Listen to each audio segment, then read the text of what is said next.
Committee.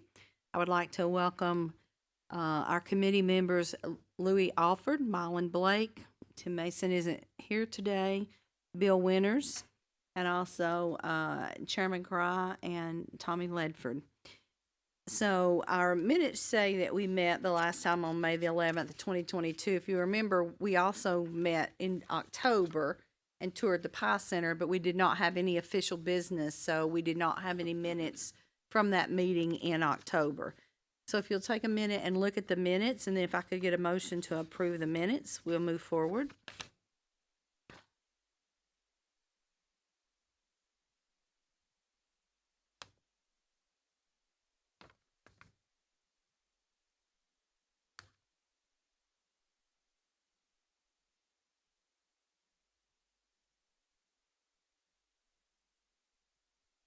And have a second.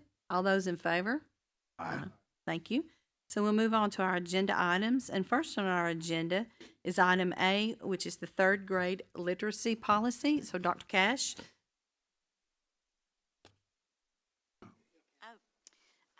Well, there's a lot of talk about the third grade literacy policy. So the first thing I want to say is that there's a lot of work happening in Nashville. It appears that there may be a few changes, possibly, but not a lot. But basically, what it says is that if a student in third grade has not scored proficient on TCAP, that there are provisions that have to be put in place before they are promoted. The first provision being if they're in the approaching range, that they are either receiving tutoring the entirety of their year in fourth grade, at least twice a week for 30 minutes, or they go to a summer reading camp, literacy camp, and they improve their score after the reading camp. So it's not that it's an automatic retention. I think there's a misnomer out there with that. It's just there are things in place that the school system would do in order to shore those kids up. Kids that are in the below category actually have to do both. They have to attend summer camp and they have to have a tutor for the entire year. The newest waiver that is out is if a student scores above the 40th percentile on their last screener, then they also can be promoted. So they have added that, which we're greatly appreciative of. So it puts in supports all through the year and summer school. You also have to remember that in collaboration with that parent, and hoping that we get some assistance from home. And there will be some students that will be retained, and those conversations happen with the parent all along. The funding for the tutoring is, and I did clarify that this week, is outside of TISA. So the governor has allotted that money for the tutoring. He has also allotted the money in his budget to also focus on that K2, because that was our concern, that we needed to get them earlier. So there will be money for tutoring and summer camp for the K2 children as well, because we want to intervene as fast as we can, knowing that the more intervention they have, the sooner we can close that gap. As we look at our numbers, and you also have exemptions, and so we look at our exemptions, which are the ESL students who are no more than 2 years, students with special ed. We also have suspected learning disabilities that are in there. So there's a lot for us to look at that we could promote a student, and as a district, we just have to make the best decisions for those students. And but that's really what the law says. It's not an automatic retention. It is, what are we going to do with this child to be sure that we're supporting them if we move them on. And is that your decision and your school principal's decision and the teacher's decision, or is it the state's decision? It is the state's decision if that triggers the interventions. So the state has said this is the line in the sand, but there's so many pieces in there that allow you to support that child if the district believes they need to move on. We put all these supports in place to support them so that they do not get further and further behind. So it's kind of a dual piece that's in there, that we know the child, but we don't have total autonomy to say they remain or go. And would the summer school be, the reading summer program be for this summer? Yes, this will be the third summer that we've actually implemented the reading program. Do you Yes, know ma'am. what schools you're gonna use yet? We have looked, we want one on the north end and one on the south end. Waterville, of course, is a great one, and then we've used North Lee, and then we've also used Hopewell. So we'll probably be looking at one of those. Those seem to be the most general locations for us to do elementary. We will have summer programming for middle and high as well. It just looks a little different. Okay. All right. Are there other questions for Dr. Cash? For your students,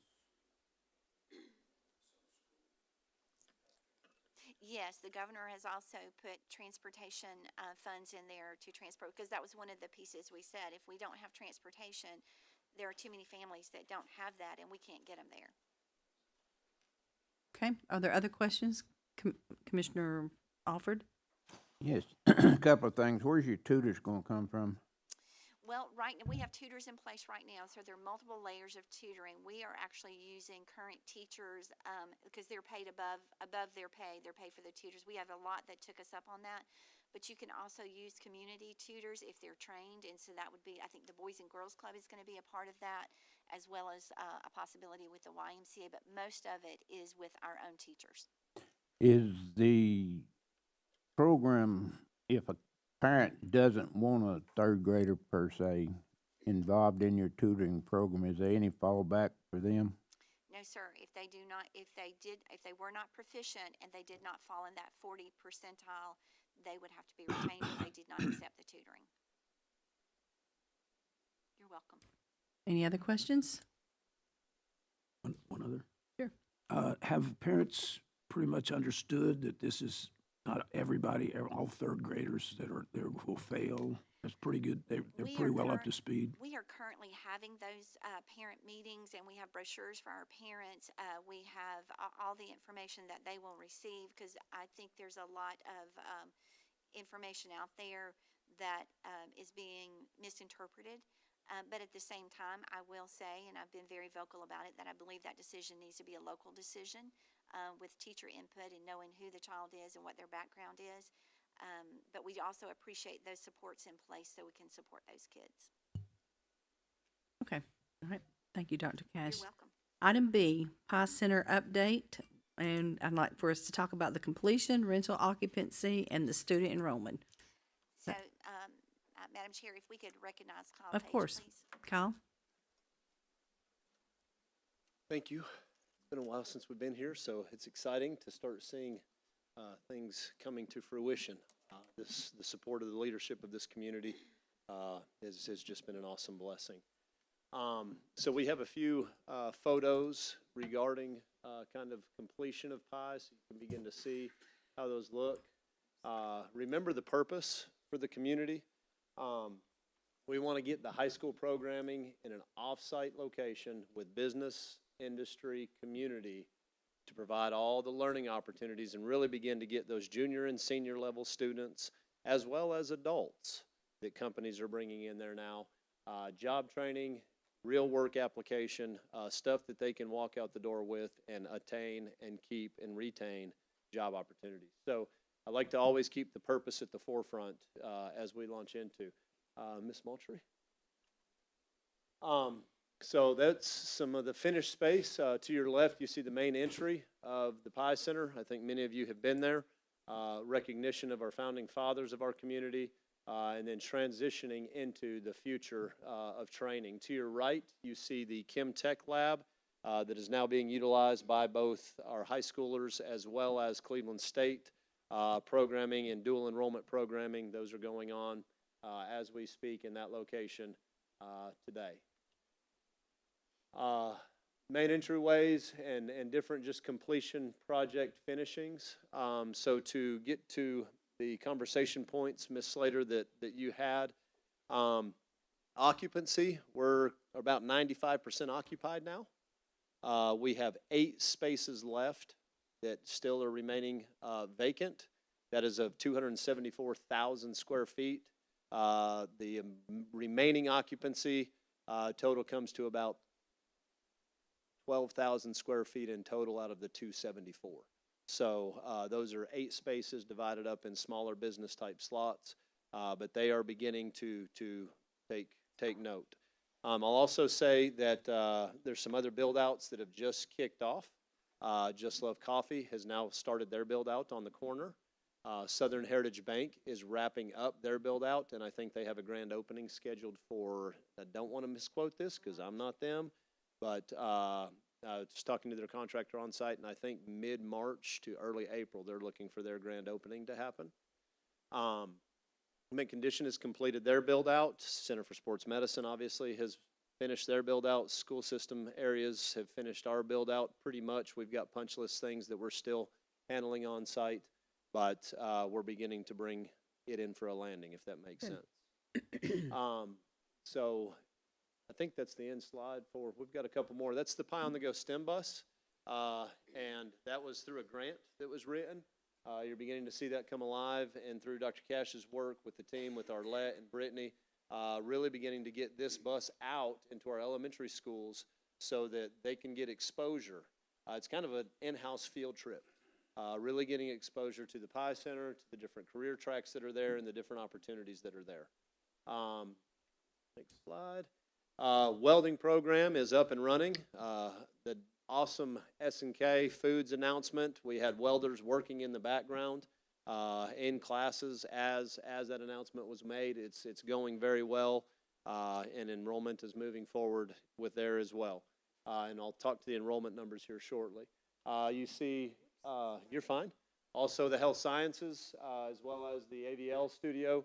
All those things are taking shape. We've got a few things with the AVL studio that we've got punch list items, but they're beginning to move equipment in and starting to do things out of that operation. Health sciences are already in and doing classes. Those are all dual enrollment classes with Cleveland State as well. To your left, you will see the mechatronics lab. To the middle, you'll see the machining lab, and the cafe to your right. Mechatronics lab, it looks different from that picture.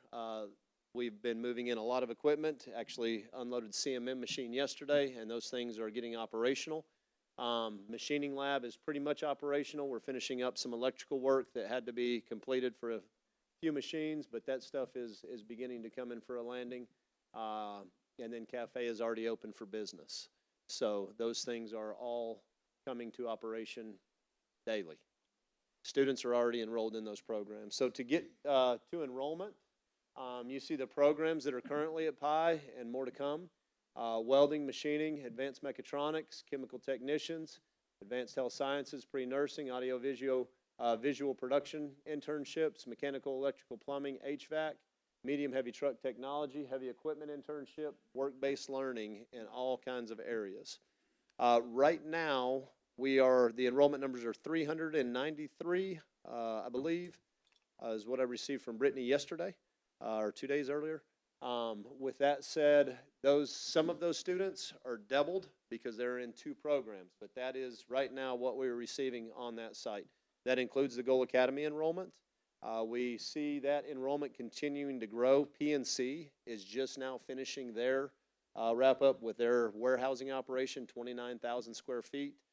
They've hired their first student already, which is exciting, and they foresee their numbers growing pretty quickly as product begins to come in. Wright Brothers Construction is wrapping up their build as well. They'll probably be done within the next month with their operation on site. So things are progressing quickly and changing quickly. I know Commissioner Cry was on site, and a lot of changes he's seen, as well as Mr. Ledford was on site this week. And seeing things change daily. So it's exciting. Students are excited. There's a very good buzz there. And really our companies are excited. Massey Electric had a great staff meeting last night on site. The site's buzzing all hours of the day and evening now. So HVAC is operational with Jason Taylor and their team. So things are really progressing and moving well. So what about Conclave rentals? How are they? Do you have a lot of rentals lined up, or? We do, and we're booking a year or more ahead now. Okay. We also have people starting to inquire about utilizing it for sports activities, so we're in the process of outlining that. But it is being booked. We're actually having to reserve spots so that we can use it. So which Yeah. is a good thing, but it's booking out a year or more in advance now. Conclave Compass, as well as the other area, the front of core, the Reimer Conference Room area, those three spots we've kind of earmarked for a lot of booking opportunities, and we are receiving a lot of booking traffic. Brittany and the team are really doing a great job. There is a process to that. If you go to the Pie Center webpage, you can find that information and handle those things. Okay, good. Any questions for Kyle concerning the Pie Center? If you go back one, Lori, I just want to point out that all of those are either with dual enrolled with Cleveland State or TCAT Athens. The plumbing is looking like it will come on fall of this coming year. It's not in operation right now, but it is headed in that direction. Okay, good. Commissioner Blake? Hey, Mr. Chair, real quick, Polk County and McMinn were always part of the conversation. Fall of 23. Fall of 23. It's actually Megs and Polk on the initial. Oh, is it not me? Okay, I Yeah, apologize. Megs and Polk on the initial, and then as growth is needed, we will continue to reach out. Madam Chairman. Commissioner Winters? Thank you. It's a great building. You've done a super job, and I know you're the visionary with Dr. Cash, and congratulations to you. You got to be proud, and you do, the whole team. Just the operational, just walking through there, bringing in McMahon and Well, Meg, Megs and Megs and Polk. Polk, I was wrong. and our students. The management and movement and flow, I know you all have looked at all of that. Once we get the numbers beyond 393 and get to 500 or get to the management of that is a Yes. huge challenge, sounds like to me. Go It ahead. is, and Dr. Cash, I'm kind of in the position of property management as far as managing the overall site. And the way I look at that, Commissioner Winters, is we've got 42 tenants. It's actually about 45 with the way we've subdivided some of those spaces. 45 different tenants of that property, and that includes a COE, as Right. well as Lee Baseball, Lee Track. That's all Bradley County property over there. And so, and scheduling is key. Scheduling and communication. Smart Factory Institute, who I did not mention earlier, is now open for operation, and they've been housing a lot of different trainings and different things with companies. So last night, just to give you a real life example in management, they reached out and said, we've got a big event next Friday. The school system has all the 8th graders coming from, I think it's Lake Forest next week, Ocoee this week, to get synergy and start seeing what's at Pie. And so where do we park? Who goes where? The logistics of that operation definitely is important, as well as safety. Yeah. And so the things that we've really, measures that have been put into safe, we have key fobs now going out strategically to specific people that have access to specific doors. As far as the way the locking systems work Scotty Hernandez is responsible, and we have a system in place for if you want to book, he issues you a code that dies after a certain amount of time. And we're working through those systems to keep things safe, first and foremost, but also to keep the tenants and the community happy as they're on that site, so we can all intermingle and use it together.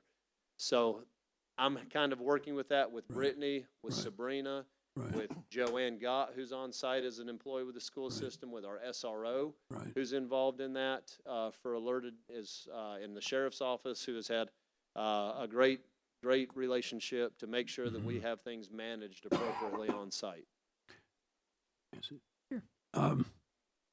The communication lines with Lee and with, of course, I was there. I was there at basketball tournaments are part of my life right now, and we just finished those at Ocoee. But as you have that, and you have Lee having theirs, and if there's a track meet and there's meetings there, I mean, it's a major. Parking is a challenge, all that. So how? I guess I'm sure the city's working with you on all that and all that. So one of the things that we have to impress upon our parents is the parking lot, that the lower parking lot is where we want them parking for events. So we have signage that's going to have to be utilized and go up because they don't seem to want to walk. So Up that hill. we're going to have to push them to that lower lot Yeah. so that we can manage that better than it's been managed, because our tenants have to have that upper parking lot open for business. So we are just now beginning to hit that. But when Just Love opens and some of the others open, we'll have to really enforce that. And those are conversations that will be sent out. We've had conversations with Lee about having their athletes park in a different area and actually either transport them by bus or have them cart, because they take up a lot of space. And college kids don't want to walk either, which I don't understand. But so those are logistics that we are still working through. But we're going to push everybody to that lower parking lot. And we have A-frame signing for big events that will go out as we know parking is going to be an issue. We've eased knowing some of these build-outs are still going on and really letting people fill up. But as we have to get a little more strict on that, we've got the A-frame signs to set out to block lots off and move it to the direction we need to move it to. So we are thinking in terms of that, Commissioner Winters. Thank you. Good. Commissioner Alford? Yeah, you mentioned it a little bit, security. I know you got locked doors and things. Do you have officers on during the day there? Are there Yes. going to be SROs or? So we've got an SRO on site at Goal that's currently walking the entirety of the property, and he's kind of bouncing around the property. He's there every day. We've also got the ACOE officer that is in close proximity. We have talked with the sheriff and had a meeting with him about the possibility of getting a split person between the two properties moving forward in next year's budget. That's been a conversation that we have had with him. And so we're still working through, and he's working through that. But we definitely, there's a lot of people there, and there's a lot of coming and going. So I think we really want to keep that as safe as possible, if that makes sense. Do you feel one person for that huge building going to be enough, or do you think you should have two at least? I think that the sheriff's plan with having 3 within that proximity, because you've got a COE there, and then you've got that huge building there, and then by adding a third to the overall, I think, that should be a pretty good cover. We've got a lot of camera systems there.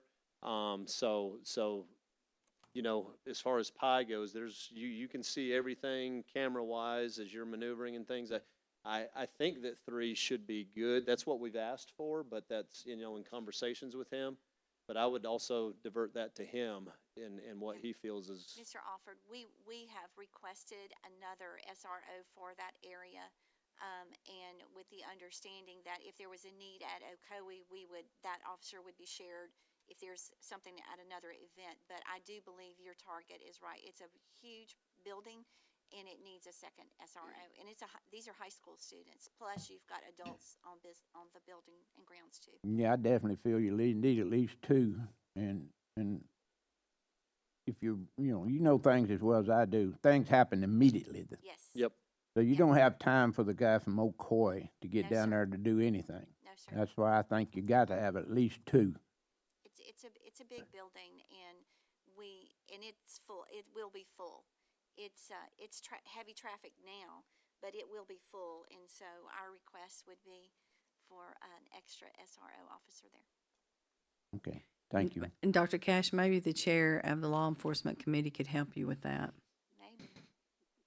Commissioner Blake, did you have a question? Yeah, real quick, back to Megs and Polk. Their funding requirements. I mean, they have the high school innovation grant, and they have all their funding, travel funding for material. They are actually paying CAMS. They're paying CAMS for their students to be there, that common area maintenance, and all of that was put into their grant. So I guess, is it going to be like at a per student level or just one Yes. flat rate? We did a per student level, depending on where they are and the square footage that they were utilizing. Is that correct? I think Don't know that's- the answer to yeah, that one. That's what we put in there. Any other questions for Kyle related to pie? Commissioner Ledford? If I may, I know I'm not a part of the committee. I just want to brag on Kyle. I went there Tuesday. Ms. Cash, that facility at first, when I first went through there some months back, I thought, oh my Lord, how is this ever going to be? So on Tuesday, I got a reality check Kyle, you have done a wonderful job. Miss Cash, Great team. all the other folks that are there that are responsible for helping move that forward.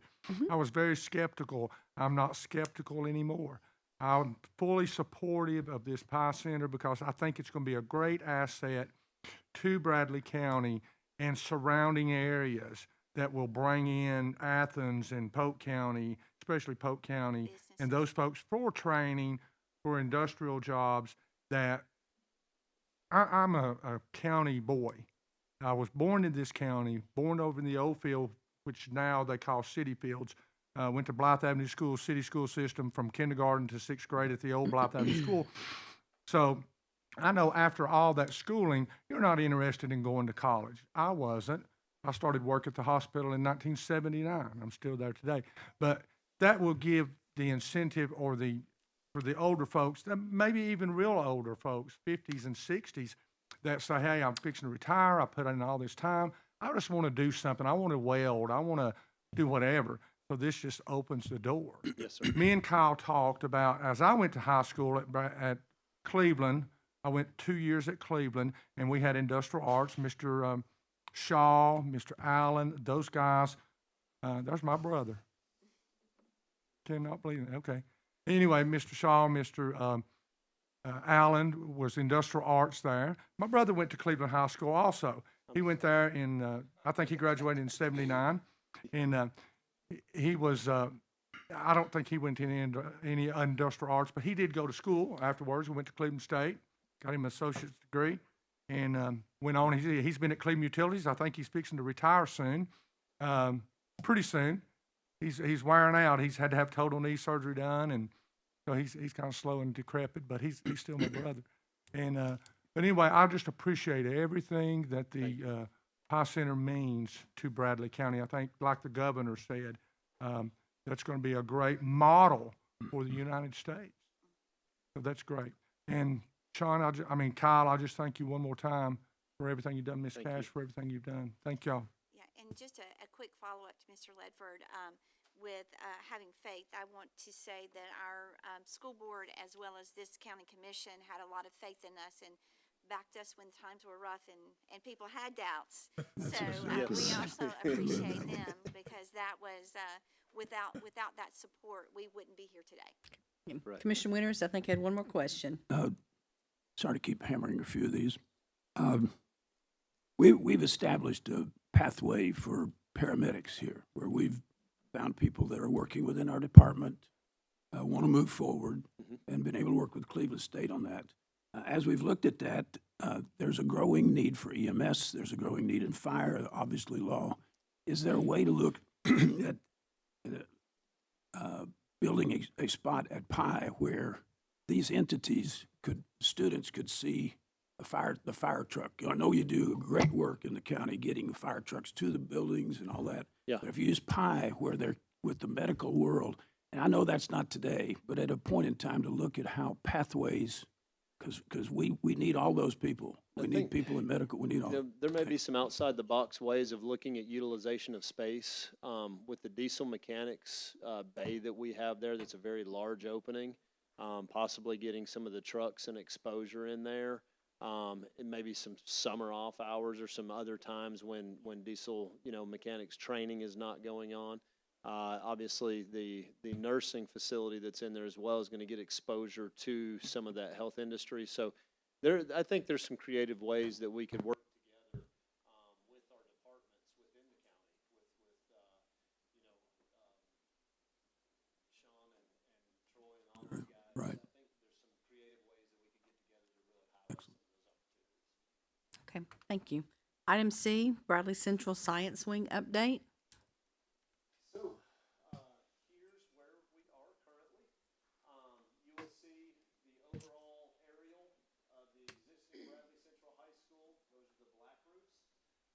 To your bottom middle of the photograph there is the anticipated site of the Science Wing addition at Bradley Central High School. So that just kind of gives you location aerially of where the architect has begun to look at placement of that.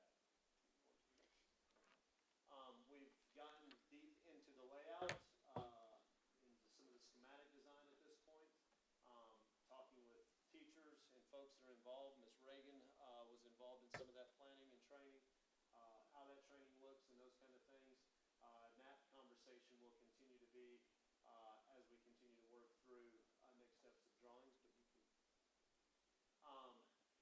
see, different components. That is, again, the aerial, well, not aerial, but the construction document design of Bradley Central High School.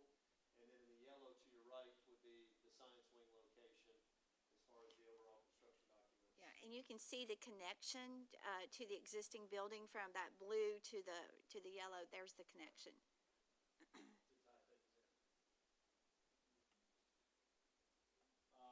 Fire safety, life safety, kinds of how things would spill out of the building and how things can move into the building as far as traffic flow.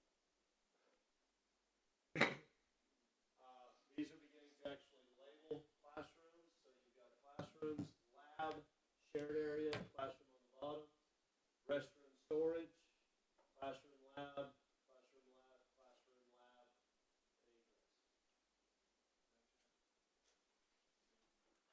egress. Yes. Because on that slide, I don't want to lose that slide. Those are classrooms right there? I apologize, I'm having a hard time. Okay. Kyle, my question is simple. This is supposed to be part of a federal grant for, help me, the SAFE, Safe. right?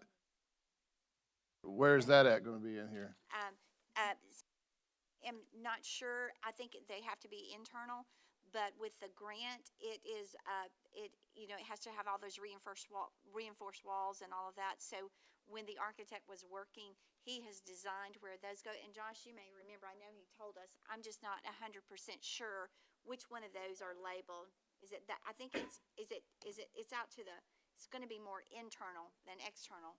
On the back side, right? It's the classrooms, not the Well, labs. let me make the question a little bit more abstract. Yeah. This is all being designed with that in mind, Yes. that has to be a part of it. Okay. Yes. Yeah, and I can tell you that the grant has been applied for. Yes. The federal government did not give us turnaround timelines. So we are hoping that we have some information by fall. It would be great if we had it for the summer, but they could also wait until the beginning of 24. So until we know whether they're funding and how much they're funding. Now it's 90%, but there's some that they some of the areas they say does not qualify for the grant, but it's still a whole lot better than Oh, absolutely. paying the whole huge Absolutely. thing. So our stance with that is that we wait until we hear from them. The mayor and Troy all feel like we've got a very high level chance of it being approved because we've got one on the north and not the south. And then we've had tornadoes on the south and we have none of those shelters. So we feel really good about it. The architect feels good about it. So everything that was designed with that in mind.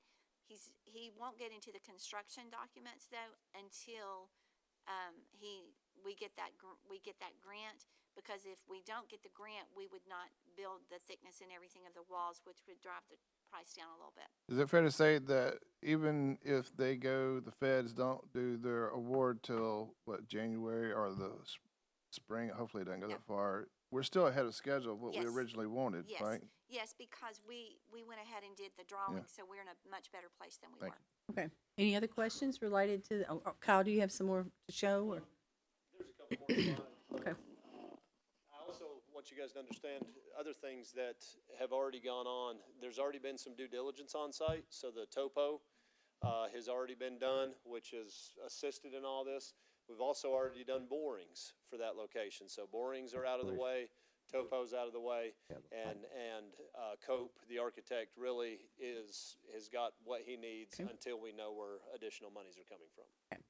Any other questions related to the science wing? Commissioner Alford? I'm glad to hear you say you've already done the borings and everything, because if I remember right, we did have a little failure of ground, Yes. on the That old science location. wing side, and that's been fixed, I hope, or Correct. because the ground was settling or whatever. Yes. So we feel comfortable with the engineering that's ground boring and all that's, So Cope has been given the report from Geo in those borings, and so they are designing such to understand what that dirt is and what needs to happen in that dirt. So that is in the design to make sure we address any failures of dirt that could be there. So we're knowing that on the front end from the Geo side of things, what we've got to do to mitigate if we run into those things on the front end. well, good. And second question, I guess to Ms. Cash is, if we get this new science wing and the classrooms, what are you gonna do with the old D building classrooms? The old science building, or the old science classes where they are? They will still utilize it for different places. So even though we've got that capacity now, we're also moving a lot of the math over there, so that mid-range will still be used for science. You're welcome. Any other questions about the science wing? Okay. Item D, the district capacity study. Yes, the capacity study has started, and I will just tell you the process that happens. The process is that the architect gets the layouts of all the schools, which Chuck McKay has provided for him.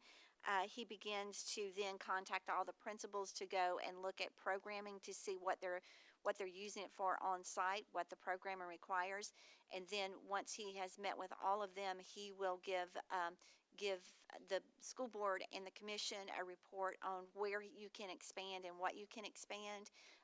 Everything from if you add on here, you're going to need to enlarge your gym, so you'll have a full scope. He says that the initial program and being the comparatives is what takes time.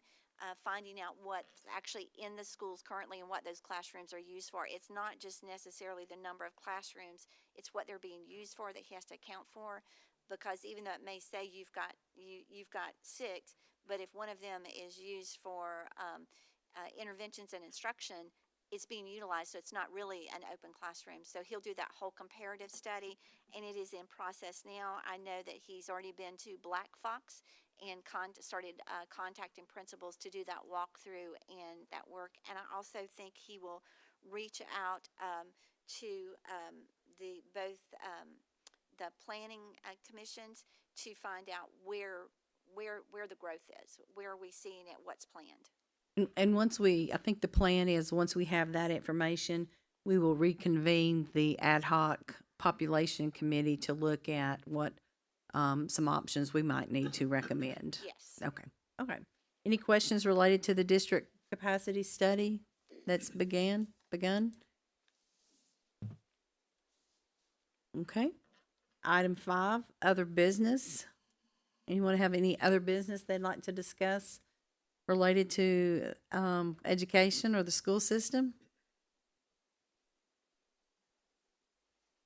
Dr. Cash, you have anything else you want to share? I noticed- can't believe Mylan doesn't have anything. Just listen. Go ahead, Doctor. I know what he's going to say too. Throw something at you, so. You didn't know what I was gonna say. We know what I you're know gonna the say. board the other night talked about capital projects I and didn't so know forth. that's what you were going to say. Did you give an update on what projects y'all talked about? With the current projects that were listed, what we did with the projects that were already from the original capital outlay that they requested from this year, this 22-23 school year. So it's finishing out those because we had the money there to try to finish as many as we can.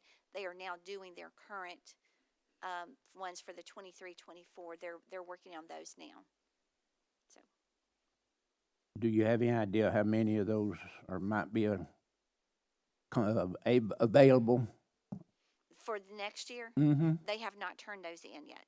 When is that gonna be? They are due I think next week. I think they're due, but they'll be a conglomerate. Then we'll put them together for the board, and then when the board reviews them, then we release them. Thank you. You're welcome. Yeah. Commissioner Winters? With this process that we're looking at for the future, with these growth in my district, 7th district, going out toward the 1st district, there's all these subdivisions that are being so extravagantly expanded, large, not the individual housing, but the townhomes and all that stuff. I guess part of that analysis is looking at how many people are going to be needing to be transported to X school. Yes. Because we got more than buildings to do. The buildings, now there's so much growth in some of these areas. Free Will Road in itself, looking up and down that, and then coming on 60 Highway with what's happening just on the drive just close to my neighborhood. There's potential of 300 cars coming through that as soon as people fill those up. So I guess we're looking at all of that in this process. Well, I don't think that, that scope of work is in what we've told the architect to do now. He's strictly looking at the schools and Right. what our capacity is to build onto those schools or where we are. He's not looking at the traffic. He is looking at what's going to feed those schools so that we can make recommendations from there. We'll be looking at the locations. Yes, So sir. let's go. Any other questions? Okay, thank you very much. We are adjourned.